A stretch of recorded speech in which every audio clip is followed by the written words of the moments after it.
June 9th, 2025. The boat, called the Madeleine, whose objective is to break the blockade imposed on Gaza, is illegally intercepted in international waters by the Israeli occupation forces. Okay, everyone take cover, please! On board were civilians from around the world, including Rima Hassan and Greta Thunberg. This is not the first time Israel has violated international law.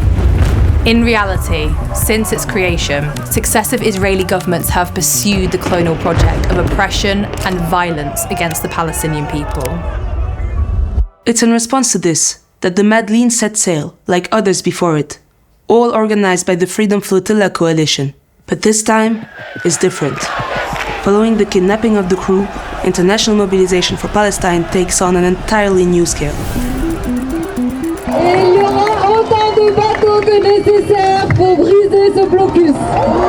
It's in this context that a part of civil society comes together around a phrase: they can stop one boat, they cannot stop 1,000. They create a movement, Thousand Madleens To Gaza. In just a few weeks, civilians have come together, organized themselves into local groups, national delegations, to send the flotilla on September 2025. A genocide is being broadcast live on all of our screens. And even if our states force us into an illusion of powerlessness, it is up to us, the people, to organize.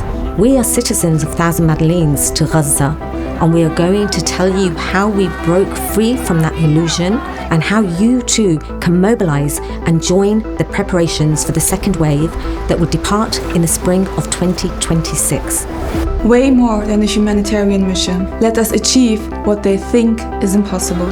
Let us build the new international movement of people for human rights, for freedom and human dignity, alongside our brothers and sisters resisting occupation.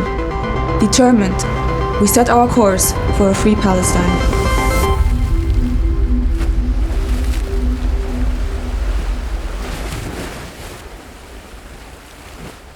In this film, we're going to tell you why these boats continue to exist, and why every time they do, they're considered as a threat. To understand this, we need to zoom out, to look at the system at play. The story goes back decades when decisions about Palestine were taken without Palestinians. Palestine is not an empty land. It never was. It's inhabited, organized, and it's constantly coveted by settler colonialism and stripped of self-determination. At the end of the 19th century, political Zionism emerged in Europe and presented as a response to the persecution of the Jewish people. But in reality, from the get-go, it was a colonial project aiming to appropriate an already populated land. Palestine wasn't the only place they thought of. It could have been Argentina, Uganda, certain regions of East Africa under British control. None of these alternatives were solutions, rather colonial options. But in 1970, the Balfour Declaration formalized Palestine as the chosen site of this colonial project, promising a Jewish national home on a land whose people were never consulted. At that moment, protests erupted, bringing together the entire Palestinian population, including Jewish communities. Palestine is not a religious war, and from the 1920s onward, all Palestinian resistance is violently repressed under the British mandate. 1947, the UN adopts a deeply unjust partition plan. More than 55% of the territory is allocated to 1/3 of the inhabitants. Again, Palestinian voices are ignored, and the State of Israel is created anyway. With it comes ethnic cleansing, documented by Israeli historians themselves. More than 750,000 Palestinians are expelled, more than 500 villages destroyed, over 700,000 olive and citrus trees uprooted, and massacres, rapes, and systemic terror multiply. Palestinians call this period the Nakba, the catastrophe.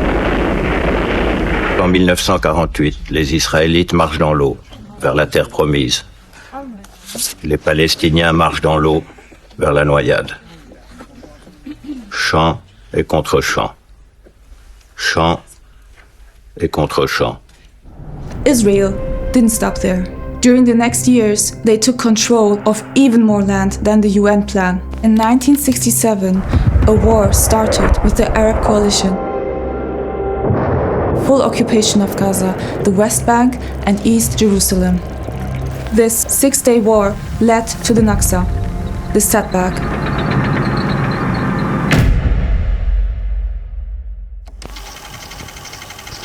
In international law, this situation is called an occupation. And occupation comes with rules. Rules meant to protect civilians. No settlements, no collective punishment, and a guaranteed access to basic necessities. Rules also recognizing the right of occupied populations to resist that occupation.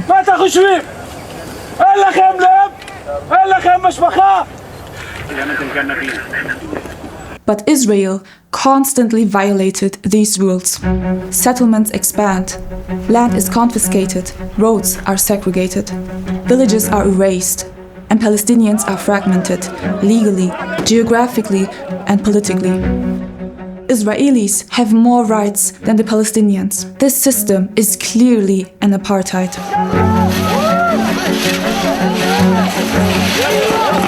2007. This control turns into a severe blockade on Gaza.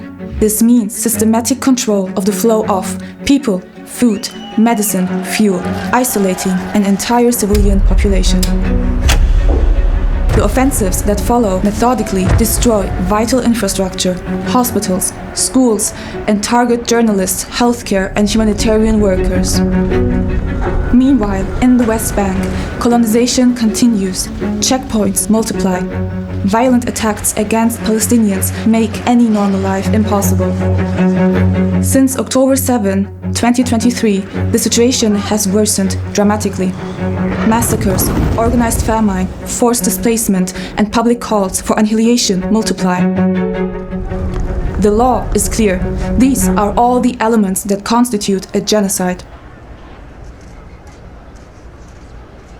It's in this context of systemic violence, injustice, and resistance that Palestine continues to fight for its existence, its dignity, and its future. And it's not alone. Palestine has never surrendered to erasure. Under genocidal occupation and siege, resistance in Palestine is first an act of survival. It is political, social, cultural, sometimes armed. لكن مش محبة بالقتل بل من أجل السلام نقاتل. But never reducible to weapons. It lives in collective care, in seeds and soil, in memory, and in the stubborn refusal to disappear. On the ground, Palestinian civilians, as well as local and international organizations, sustain life. In Gaza, people create networks of mutual aid, medical support, and food production under constant threat and extreme circumstances. We're talking about more than 600 patients, with more than 90% of these patients with open wounds, and they have a lot of infections that needs as well management. In the West Bank, grassroots groups document abuses, defend prisoners, protect the land, and organize civil resistance. Mobilizations also attempt to reach Gaza by land. Recently, the Global March to Gaza and the Sumud Caravan, who will later become the Global Sumud Flotilla, were blocked by the Egyptian state, Israel's ally. The people united will never be defeated. The people united. So Gaza is enclosed by land and air. But there is another border that matters just as much: the sea. The Mediterranean is a vital, historical, and symbolic space of Palestinian heritage. And depriving Gaza of the sea is a direct attack on its ability to live. This is why the sea becomes a space of political struggle. Going to Gaza by sea is refusing confinement and challenging the Israeli illegal siege. So international solidarity starts sending boats to Gaza. 2008, the Freedom Flotilla Coalition emerged as the first major international alliance of civilian flotillas. 5 missions reached Gaza before the siege was fully enforced, but many other attempts were intercepted at sea by Israeli forces. Rooted in international law and non-violent resistance, they forced the world to look at Gaza. So the world sees when the Mavi Marmara is attacked in 2010. I was filming and then suddenly something fell on top of my head, and that was, later on I realized it's a soldier. He's looking at me and then he grabbing his Uzi. He starts shooting. 10 dead, around 20 injured, but attention fades. The flotillas continue. Interceptions continue. The siege and then the genocide continue. Until 2025. The Madleen set sail, named after Madleen Kulab, the first and only fisherwoman in Gaza. This time, the crossing is streamed live. From all of us across the world and the Madleen, we see you. The world is not just hearing about it afterwards, it is watching in real time. The activists on board were arrested like the others. If you see this video, we have been intercepted and kidnapped in international waters by the Israeli occupational forces. And something shifts. This mission breaks through the media silence surrounding Palestine and pushes civil society to organize on a much larger scale. This is where the story of Thousand Madleens to Gaza begins. A story of people that did not know what was going to happen. Citizens of the world, some of whom knew nothing about boats, nothing about activism, but who heard the echo of the Madleen.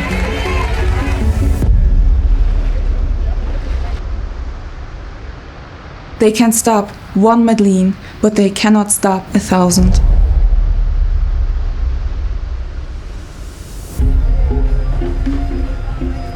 Thousand Madleens to Gaza is built from the ground up.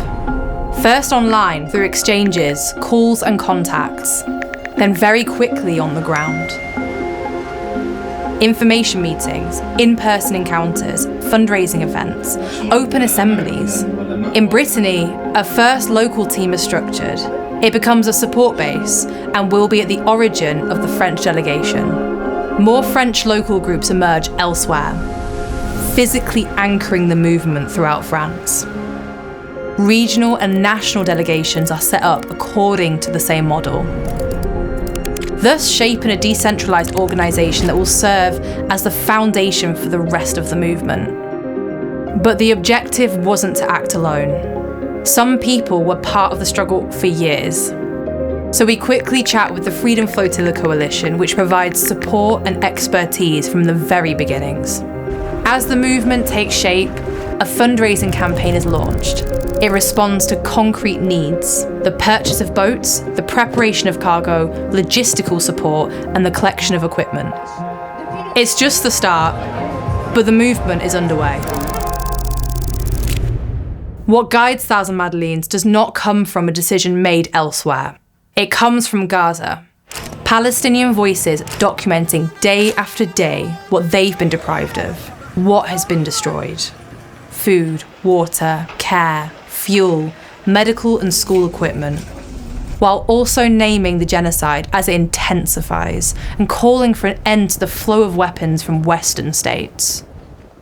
From there, the movement organises,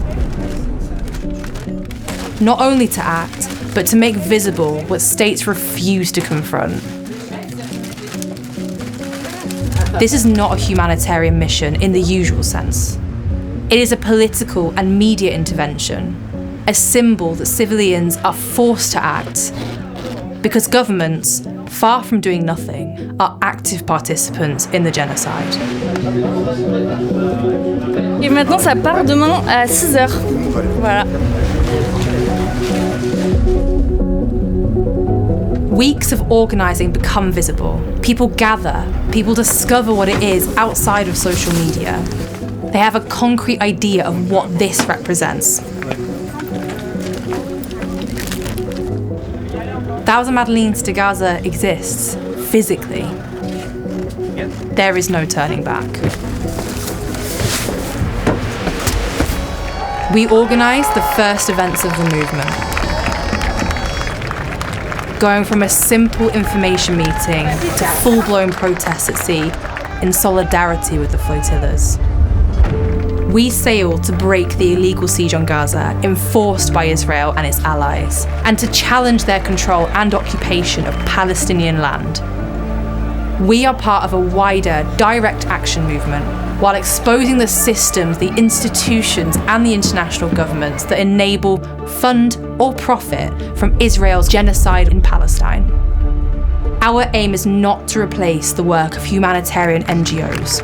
Rather, we stand in solidarity with Palestinians by collaborating directly with Palestinian communities in Gaza through material contributions that support their lasting sovereignty.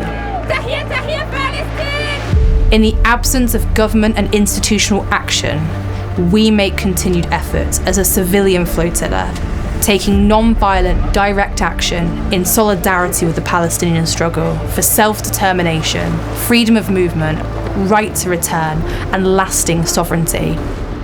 Liberation and freedom from the river to the sea.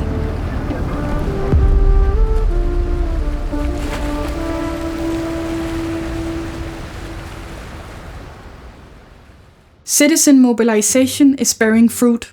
We can buy the first 2 boats and they set off from Brittany, France. At the same time, the international movement continues to grow.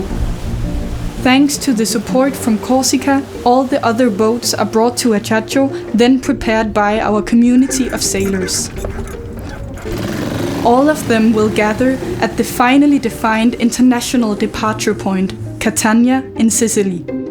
Thousand Madleens to Gaza is a proposal for collective organization for the whole of civil society. On the boats, there will be citizens, sailors, healthcare workers, public figures, journalists, elected officials, students, cooks, artists, and others. In just a few days, we receive hundreds of messages, responses to our forms coming from dozens of countries.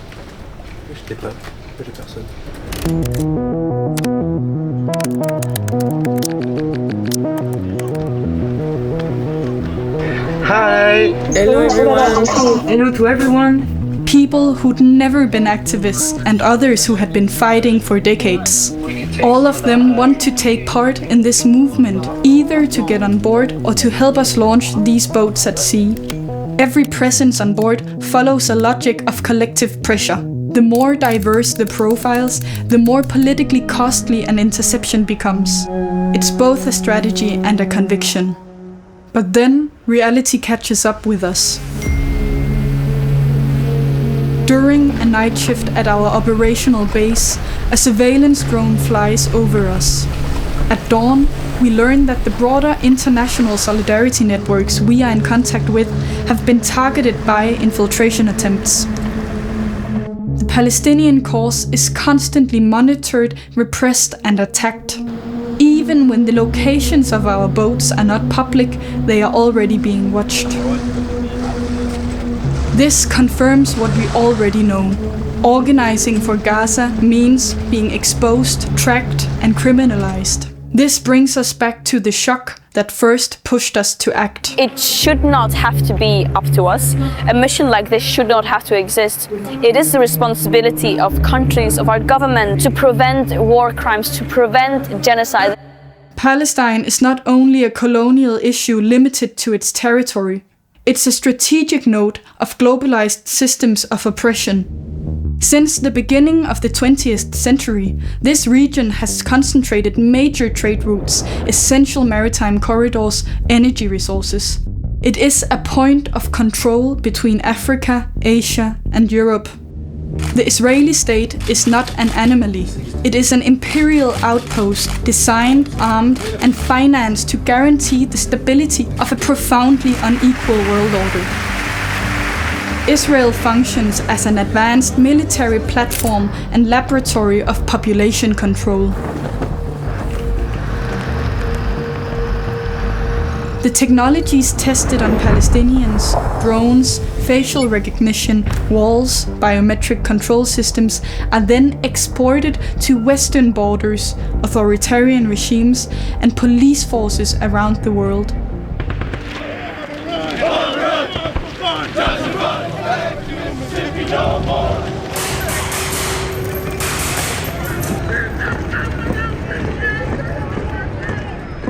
Palestine is a testing ground where death becomes profitable. The destruction of Gaza is not only ideological, it's economically structured.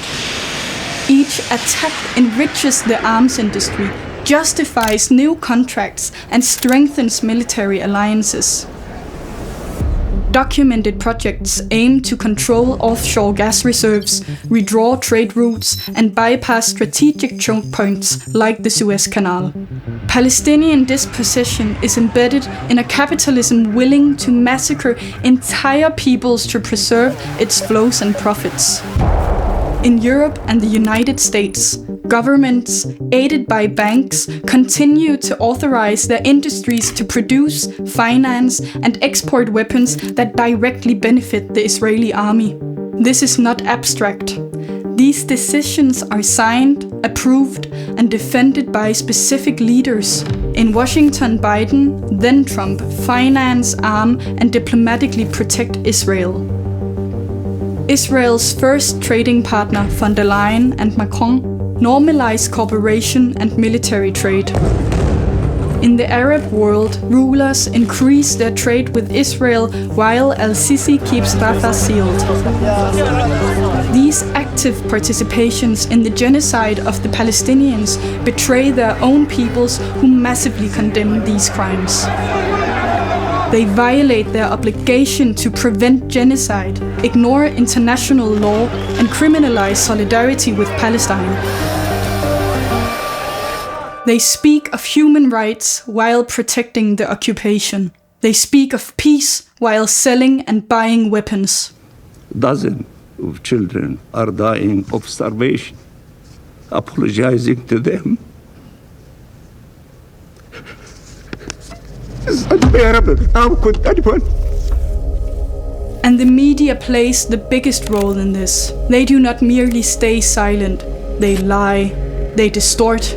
They protect economic agreements by legitimizing Israel's actions. Israel has a right to defend itself. Israel have the right to defend themselves. Israel has a right to defend itself. The genocide happening in front of our eyes. That word, incredibly emotive, and the Israelis, as you know, will be saying that they are targeting Hamas only, that they don't target. Yes, but this is not the truth. Yes, civilians are dying. Silence is not neutral, it's participation. Everywhere, the rise of fascism threatens our shared humanity. Governments have failed, so the people must take over. All on a global day of solidarity with Palestine. In the United Kingdom, people stand up to arms companies. £2 billion in military contracts have been blocked through direct action. Across the world, students occupy their campuses to denounce their university's participation in financing the occupation. From McGill in Montreal to Sorbonne and Sciences Po in Paris, from Columbia and UCLA, the campuses in Barcelona and beyond, hundreds are arrested. Yet, the movement does not weaken. In ports, blockades prevent weapon deliveries. In Oakland, in Genoa, in Barcelona, dock workers refuse to load the ships.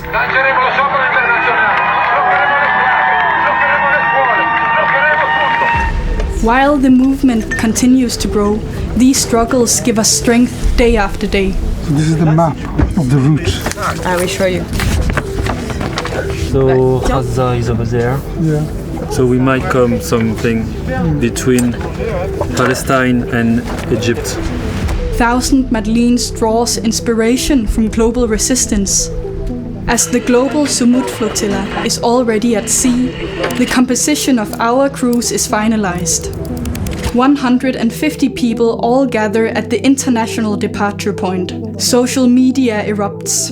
Public figures relay the call, artists, academics, and local elected officials show their support. Jeg er medlem af det danske Folketing. Jeg sejler afsted med det danske nødhjælpsskib til Gaza. I'm here joining the 1000 Madleens to Gaza. Finally, the boats are ready. For a week near Catania, the crews will be trained and prepared for a 15-day navigation toward the Palestinian coast. We have found how to break out of our political helplessness, and it's together that we will move forward. Because there is no salvation for humanity except together, united. We are standing here for our Palestinian sisters over there and also for the Palestinian people. We are here from each part of the world, taking actions. We will make the first step of the flotilla, which will break the blockade and embargo.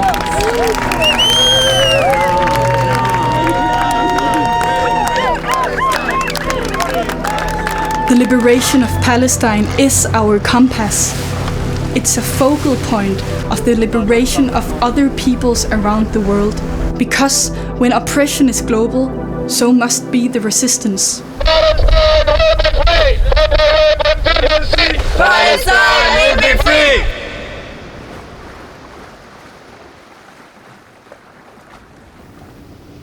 Augusta, Sicily, 1 week before departure. We arrive at the training site, a temporary space, outside apathy and powerlessness. Civilians from different countries, different histories, gather in the same place for one reason: to prepare to take the sea for Gaza. Okay, everyone, in you go, grab a seat, please. Everyone is a volunteer.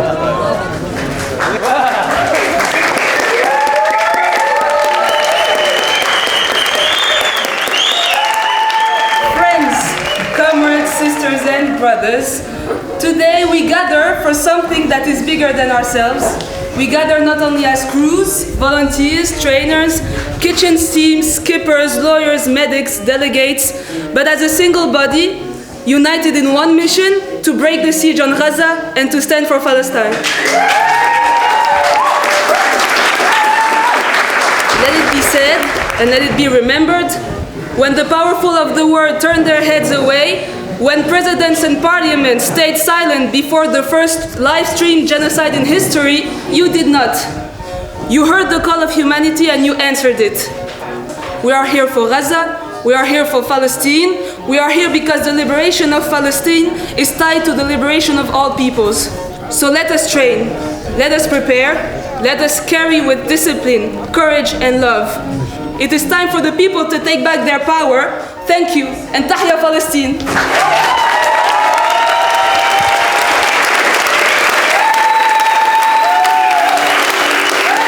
The first training starts. We don't talk about dreams, we talk about reality, about what can happen, about what it means to board a boat to challenge a military blockade.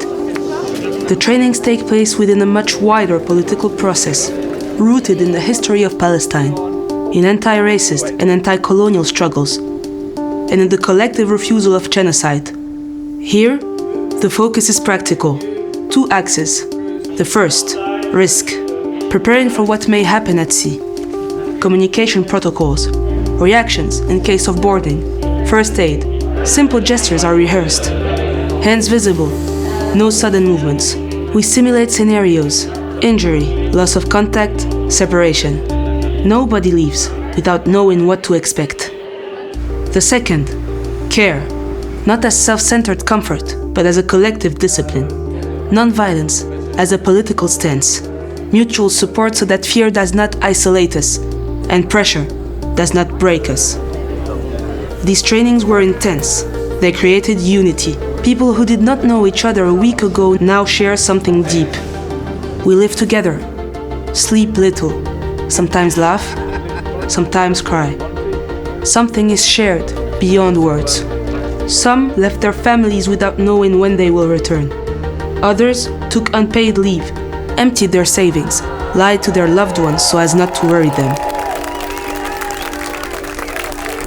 Okay, perfect. One thing became clear during these trainings. We will never face anything worse than what Palestinians have been living every day for over 78 years. Mein Name ist Amira Zeit aus Deutschland. Wenn Sie dieses Video sehen, j'en appelle à tous mes camarades, amis e familiari affinché facciano pressione sul governo italiano.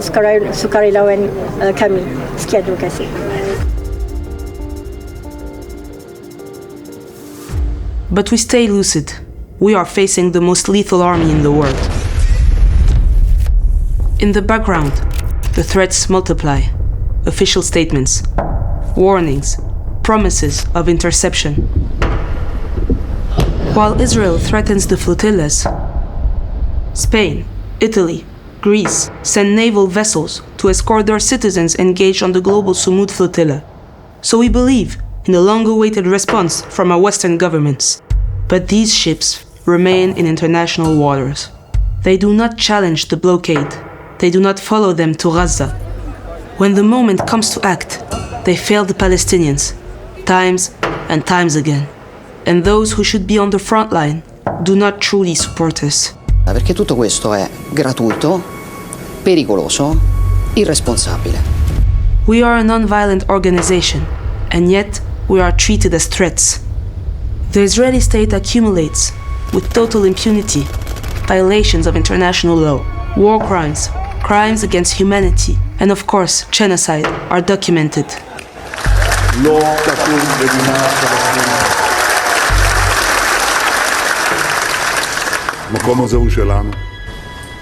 According to a study from the Pennsylvania University, in collaboration with the Israeli journal Haaretz, more than 3/4 of the Israeli population supports the expulsion of the residents of Gaza. 60% want the expulsion of all Arabs. Half agree that Palestinian residents should be killed during the conquest of what they call enemy cities. Another study from the Tel Aviv University shows that 36% of Israelis support a one-state solution without equal rights for Palestinians. In other words, the Israeli population massively supports apartheid. To get somebody to blow up a bus full of children, you have to grind it into their minds. You have to wash their brains and tell them there is a higher cause out there. It's religious, ethnic, racial, whatever. And for that higher cause, you can disregard all the normal rules of morality.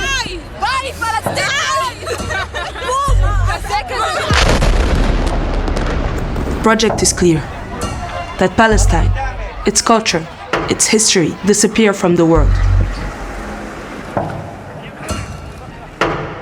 It won't. Our sails carry stories of struggle, names of farmers, journalists, and medics who resisted oppression, woven into patterns of Palestinian tatris. Each mark, each color, speaks of generations refusing to be erased.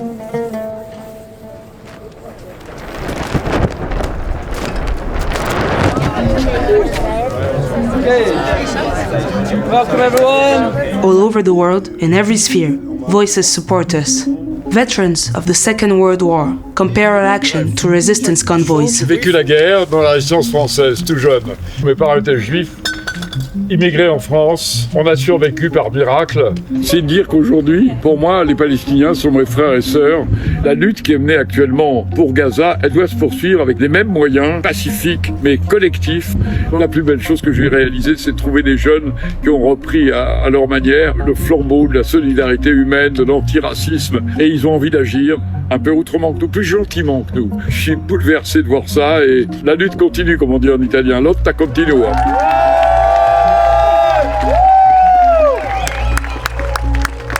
To everybody here, we're the Gaza Sunbirds.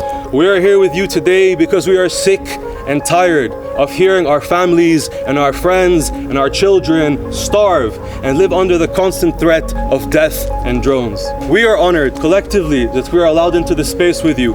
We are honored that one of these ships will sail under the Gaza Sunbirds name.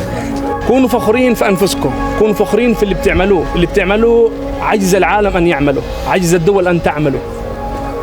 هذا الشيء اللي بتعملوه أعطى أمل لأهلنا في غزة. هم بيستنوكوا على شاطئ البحر غزة. لا تخافوا، كونوا أقوياء. In Italia e in Europa, in tutto il mondo, viva la solidarietà internazionalista! History reminds us that civil disobedience has always been criminalized before being celebrated. The training is over. The crews are ready. The sea is in front of us. Gaza is watching.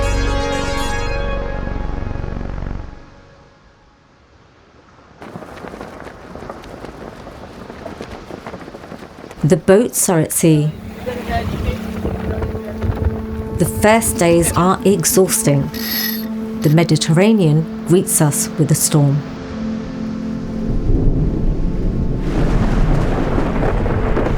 Despite seasickness, we organise on board night watches, shared moments, equipment checks, emergency drills. We learn to live together in a confined space. We talk about what brought us here. We talk about what awaits us. And I am ready to coordinate or for any communication in Gaza. Thank you for everyone again. Thank you. We love you all from Gaza. Back. And then the first encounter.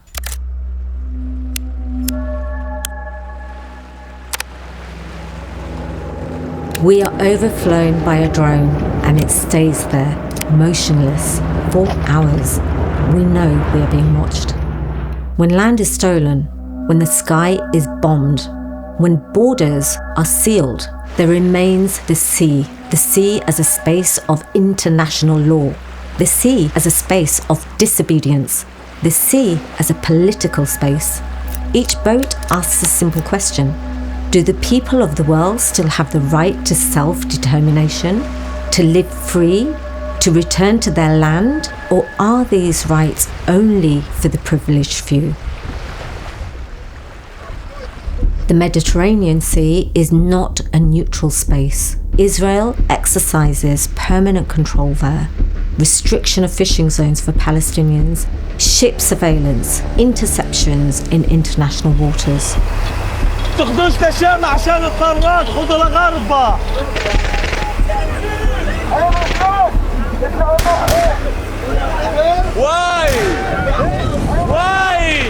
Israeli forces practice piracy against Palestinian fishermen. They confiscate their fishing nets and open fire on their boats on nearly a daily basis. Palestinian fishermen are regularly kidnapped, sometimes killed. The Israeli army acts at sea as it does on land, with total impunity.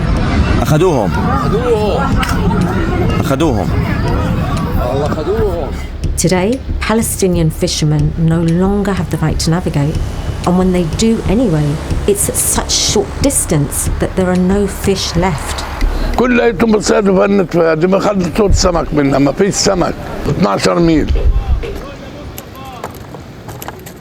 The boats keep sailing, and something finally shows in the horizon. Free Palestine! Free Palestine! The Conscience, the boat of the Freedom Flotilla Coalition, finally joins the flotilla. Thousand Madleens and the Freedom Flotilla Coalition Conscience vessel sailing together to break the siege. It's crewed exclusively by journalists and healthcare workers, a symbol of resistance, tribute and hope. The FFC and Thousand Madleens sail together. We unite our forces because we know that the only unity of people will defeat the genocidal state of its allies. We're all good, we're all good, we're all motivated, we're on our way to Gaza. The crews send each other messages, songs, encouragements, sometimes jokes. Prime Minister. We share news from the world. We stand together, even at a distance. Meanwhile, a ceasefire is announced. Trump's peace plan makes the headlines. This took 3,000 years to get to this point. Can you believe it? And it's going to hold up. After years of suffering and bloodshed, the war in Gaza is over. But on the ground, nothing changes. Palestinians are still being killed, starved, kidnapped, tortured, not only in Gaza. The mission retains all of its meaning. The days pass, the tension rises imperceptibly. We sleep less. We scan the horizon. We know something can happen. We don't know what, we don't know when. And then the news breaks. The global Sumud flotilla is intercepted. Military vessels, boarding crews arrested. We receive the last message before their communications are cut. Then nothing. Everyone knows what they have to do. We keep going no matter what, because turning back now would mean giving them what they want. Because it was never about turning back. It would mean saying the blockade is acceptable. It would mean abandoning those who are counting on us. At sea, even more than ever, one thing becomes clear. Power is not only held by states or the elites, it can also be built by people. October 8th, 4 a.m. The alert is given. This is, for now, it's one military vessel, unidentified. The boat is approaching very fast. The light is on, so it's not possible for us to see. The boarding starts on the Gaza sunbirds. One by one, all the boats are intercepted in international waters, in violation of maritime law, like in 2010. Like every time, Israel acts like thugs, and the world watches. The crews are taken to Israel, prison, interrogations. It is in these prisons that we meet the activists of the global Sumud flotilla. Most of them were still imprisoned since their interception a week earlier. The testimonies that emerge describe unacceptable conditions: physical abuse, gender-based and sexual violences, rape, lack of hygiene, non-drinkable water. From Rome to Barcelona, from Paris to Dublin, from Istanbul to Buenos Aires, hundreds of thousands of people demonstrate. They demand the release of the crews and the end of the Gaza genocide. Palestinian flags fly on every continent, while strikes, blockades, and targeted actions paralyze entire sectors, particularly in Italy and France. While volunteers are detained and some begin hunger strikes, families, elected officials, and organizations maintain the pressure. The message is clear: the world is watching, the world is mobilizing, and the world demands release and an end to the genocide perpetrated by Israel. But let us be clear. What our crews experienced is nothing compared to what Palestinians endure. In occupied Palestine, thousands of Palestinians are detained without charge, sometimes for years. Administrative detention allows imprisonment without trial, without a lawyer, without limits. Torture is documented. Children are imprisoned. Prisoners die in detention. Bodies are never returned to their families. Testimonies report sexual assaults, rape, humiliation, and deprivation of the bare minimum. Since October 2023, it has worsened even further. Our crews spent a few days in prison. Palestinians spent entire lives there. Our crews were released. They returned home. At the airport, crowds await them.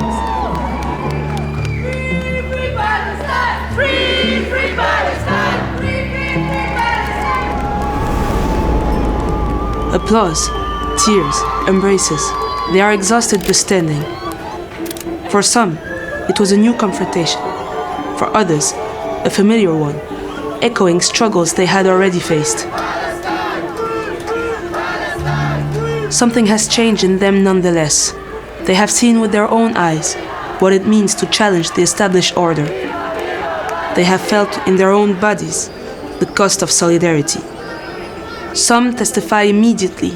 They recount the boarding, the detention, the faces of the soldiers. Nos premiers mots aujourd'hui, ils seront pour les Palestiniens. We're thinking of the Palestinians who remain held indefinitely, many without due process, suffering unimaginable cruelty. These Palestinians are sitting there without any kind of of any legal ramification. They're just sitting there. We need them to get out. Si Israël continue l'apartheid, la colonisation, c'est parce que les États, parce que nos gouvernements ne sanctionnent pas Israël. They also recount moments of grace, the songs on the boats, the solidarity between crews in prison, the feeling of being exactly where they needed to be.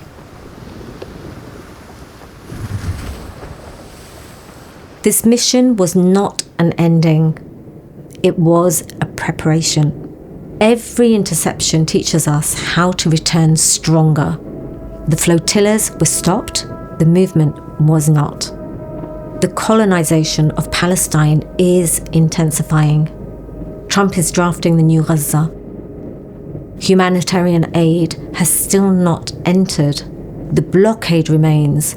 The suffering remains. Genocide remains. And so does a duty to act. What happened at sea changed something. It proved that ordinary people acting together can confront what governments choose to ignore. The international struggle for the freedom and self-determination of the Palestinian people is necessary. We will continue to act in solidarity with our brothers and our sisters in Palestine. This was never a single mission. It was the start of a cycle. In spring 2026, the sea will carry more boats, more countries, more crews, and the experience gained from this first wave. And it will need you, your time, your energy, your money, your voice, your humanity, your rage. This next departure will require even more sailors, healthcare workers, lawyers, translators, journalists, organisers. It will need more people to organise more events, run information stands, talk to those around them. It needs donations, even modest ones. We need this story to be told, shared, spread. This film was born out of a necessity to prove that it is possible, that the distance between watching and acting is shorter than we think, that anyone can join. واحنا راح نضلنا ننتظركم واحنا إلنا أمل كبير إنه أنتوا تضلكوا سانديننا وضلكوا تستمروا وضلكوا واقفين معنا. شكرا كثير لكل أحرار العالم. تحياتنا لكم وشكرا لكم ونحن نوعدكم بأن نبقى صامدين متجردين بأرضنا. It's an international popular strategy, a citizen movement, decentralized, decolonial, determined. This movement does not ask who you are, it asks whether you are ready to act. We will return, again and again, until the end of the blockade, until Palestinians are free to determine their own future. The liberation of Palestine is linked to all struggles for dignity, justice and freedom. From Sudan to the Congo, from Kanaki to Iran, wherever people resist oppression, the same demand is heard. When oppression is global, so must be resistance. The question was never, why send boats? The question has always been, how do we together resist? How do we act? How do we refuse to accept a world where governments ignore genocide and normalize oppression? These flotillas are one answer. We set course for a free Palestine.